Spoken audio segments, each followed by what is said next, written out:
अस्सलाम वालेकुम। तो दोस्तों, आज वाले दिन आपको पता है कि योम इस्तिक़लाल कश्मीर भी मनाया जा रहा है। इसके अलावा बेरूत के अंदर जो धमाका हुआ है, आपको पता है बहुत बड़ा धमाका था। अभी तक इसके ऊपर कंट्रोवर्शियली चल रही है। कंट्रोवर्सीज जो थ्योरीज होती हैं वो बढ़ रही हैं कि इसमें किसका हाथ हो सकता है, क्या ये फायरवर्क्स था, क्या इसमें इसराइल था। बहुत सारी चीज़ें देखी जा रही हैं, लेकिन ओवरऑल ये इंतहाई अफसोसनाक वाक़या पेश आया। खैर दोस्तों, ये साल तो ऐसा लगता है कि आया ही मुसीबतों के लिए है। पूरी दुनिया में अगर देखा जाए तो एक से बढ़कर एक मुसीबत आती जा रही है, और अभी ये साल आपको पता है अभी भी 5 माह इसके पड़े हैं पीछे। खैर अल्लाह ताला पूरे दुनिया को ही महफूज रखे, क्योंकि सिर्फ मुसलमानों की बात क्या की जाए, पूरी दुनिया ही ऐसा लगता है कि लपेट में आ चुकी है मुख्तलिफ मुसीबतों के। तो खैर टॉपिक की तरफ आ जाता हूँ। तो दोस्तों, बलूचिस्तान की जानिब से ये डिसाइड किया गया है कि बलूचिस्तान के अंदर मज़ीद 4 इंडस्ट्रियल जोन बनाए जाएंगे। इंडस्ट्रियल जोन कह लें, पार्क कह लें, इकनॉमिक जोन कह लें, इन सभी का काम एक ही होता है। तो अब ये भी बनाए जाएंगे बलूचिस्तान के अंदर। ये बड़ी डेवलपमेंट सामने आई है। दोस्तों, बलूचिस्तान के चीफ मिनिस्टर की जानिब से मीटिंग की गई और जो अथॉरिटीज़ हैं इन्हें साथ लिया गया। तो फिर इन्होंने ये डिसाइड किया कि 4 मज़ीद इंडस्ट्रियल जोन बनने चाहिए। अब ये इंडस्ट्रियल जोन मैं आपको बता देता हूँ कहाँ कहाँ बनेंगे, ये काफ़ी ज़रूरी है। इसमें दोस्तों सबसे पहले तो मुस्लिम बाग का एरिया आ जाता है। इसके अलावा तुर्बत, इसके अलावा चमन और दलबदीन, ये वो इलाके हैं जहां 4 नए इंडस्ट्रियल जोन बनाए जाएंगे। हज़ारों लोगों को वहां नौकरियां मिलेंगी और इंडस्ट्री को आगे बढ़ाया जा सकेगा बलूचिस्तान के अंदर। अब दोस्तों, इधर मैं आपको ये बता दूं कि ये काफ़ी ज़्यादा अहम तरीन डेवलपमेंट सामने आ रही हैं, और ये सूबाई तौर पर अगर देखा जाए तो CPEC से फ़ायदा उठाने की कोशिश की जा रही है। आपको पता है कि अफ़गानिस्तान की तजारत तो ग्वादर पोर्ट की तरफ शिफ्ट हो चुकी है।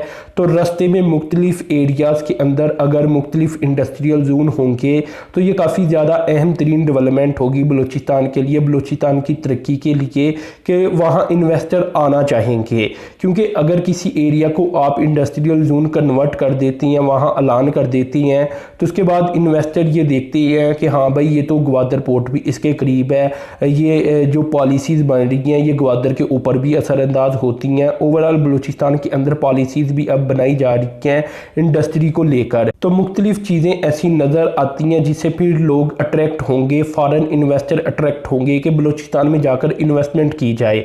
अब दोस्तों, जो इंडस्ट्रियल जोन होती हैं उन्हें ये ऐसा नहीं कहा जा सकता कि एक एरिया गवर्नमेंट ने देखा और उसे कह दिया, लिख कर लगा दिया कि ये इंडस्ट्रियल जोन है। नहीं, असल में वहाँ इंडस्ट्रियल जोन का मतलब ये होगा कि वहाँ गैस की फैसिलिटीज़ भी देनी पड़ेंगी, इलेक्ट्रिसिटी की फैसिलिटीज़ भी देनी पड़ेंगी, पानी की फैसिलिटीज़ भी देनी पड़ेंगी।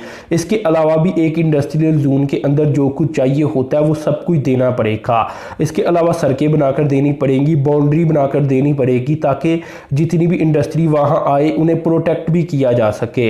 इसके अलावा प्लाटिंग करके देनी पड़ेगी कि भाई आप आगे प्लाट बेचेगी गवर्नमेंट के। अगर ये एक प्लाट है, काफ़ी बड़ा प्लाट है, कोई इंडस्ट्री वहाँ लगाना चाहता है तो वो खरीदे और वहाँ इंडस्ट्री लगाई। तो पूरा एक प्रोसीजर होगा, पूरा आप कह लें कि इंडस्ट्रियल जोन जो रियल होता है वो बनेगा। इसके अलावा दोस्तों, ये बात आप जानते हैं कि पूरा बलूचिस्तान ही देखा जाए तो मिनरल्स के लिहाज से, मार्बल के लिहाज से काफ़ी रिच है। तो दोस्तों, इसके अलावा भी पहले से लोरा लाई और इसी तरह खुशदार के जो डिस्ट्रिक्ट हैं उन्हें पहले से डिक्लेयर कर दिया गया मार्बल सिटीज़। तो वहाँ भी इन्वेस्टमेंट को अट्रैक्ट किया जा रहा है, क्योंकि अगर उन्हें मार्बल सिटी डिक्लेयर किया गया तो मार्बल की फैक्ट्रियाँ वहाँ आएंगी, इन्वेस्टर वहाँ आएगा कि हाँ भाई यहाँ ये काम काफ़ी ज़्यादा है, तो हमें भी वहाँ जाना चाहिए, ताकि वहाँ से फिर माल तैयार किया जाए, फैक्ट्रियाँ लगाई जाए और पूरे मुल्क के अंदर भी फ़रोख्त किया जाए और एक्सपोर्ट भी किया जा सके। तो ये मुख्तलिफ इक़दामात होती हैं, पॉलिसीज़ होती हैं जो कि बनानी चाहिए, और जब ये बन जाती हैं तो फिर ये इन्वेस्टर को अट्रैक्ट करती हैं चीज़ें। तो खैर ये काफ़ी अच्छी डेवलपमेंट आई है बलूचिस्तान को लेकर, क्योंकि इंडस्ट्रियल जोन का पोटेंशियल मेरे हिसाब से अगर देखा जाए तो बलूचिस्तान के अंदर सबसे ज़्यादा है। क्योंकि फ़र्ज़ कर लें कि हमने कोई मदनियात के ऊपर कोई इंडस्ट्री लगानी है, तो पंजाब के अंदर तो लगाने का फ़ायदा नहीं, क्योंकि पंजाब के अंदर अगर वो मदनियात पाई नहीं जाती तो फिर क्या फ़ायदा, वो निकालेंगे बलूचिस्तान से लाएंगे पंजाब। तो ऐसा करने की बजाय अगर वो मदनियात फ़र्ज़ कर लें बलूचिस्तान के अंदर है तो इंडस्ट्री भी वहीं होनी चाहिए। इसी तरह आपको पता है ग्वादर पोर्ट है वहाँ, तो बलूचिस्तान का पोटेंशियल बहुत ज़्यादा है, बस पाकिस्तान को काम करने की ज़रूरत है, और बलूचिस्तान की तरक्की के साथ ही पाकिस्तान भी तरक्की कर जाएगा। जाएगा। इसके अलावा वहाँ अभी क्योंकि बहुत बड़ा है बलूचिस्तान, आपको पता है, तो पॉपुलेशन कम होने की वजह से वहाँ ज़्यादा तरक्याती काम करवाए ही नहीं जा सकते। तो जैसे जैसे वहाँ पॉपुलेशन में भी इजाफा होगा, इंडस्ट्रियल जोन जो बनाए जाएंगे, वहाँ से एक इकॉनमी जनरेट होगी, तो उस एरिया के अंदर काफ़ी तरक्की होती जाएगी। अगर देखा जाए तो मुख्तलिफ सिटीज़ को मुख्तलिफ आप कह लें कि जो इंडस्ट्रियल जोन है वो बना दिए जाएंगे, तो वहाँ पर तरक्की के मौके ज़्यादा पैदा होंगे।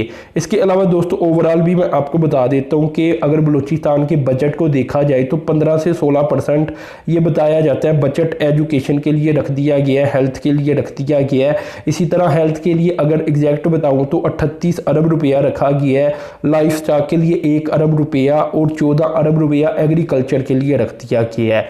तो ये डेवलपमेंट अब सामने आ रही है। आगे जो पिछले 2 साल गुजरे उसकी निस्बत ये वाला साल अगर देखा जाए तो काम करने की कोशिश की जा रही है। आहिस्ता आहिस्ता अगले जो आने वाले 2 साल होंगे इसमें मज़ीद पाकिस्तान बेहतर होगा और आने वाले 4 से 5 सालों तक पाकिस्तान दोबारा से अपनी ग्रोथ की तरफ आना शुरू हो जाएगा। तो खैर दोस्तों ये डेवलपमेंट सामने आई थी, ये मैंने आपसे शेयर की, काफ़ी अहम तरीन मालूमात थी। तो दोस्तों आपका काम है चैनल को सब्सक्राइब कर दें और साथ मौजूद बेल के आइकन पर क्लिक कर दें। अब तक के लिए इतनी था। अल्लाह।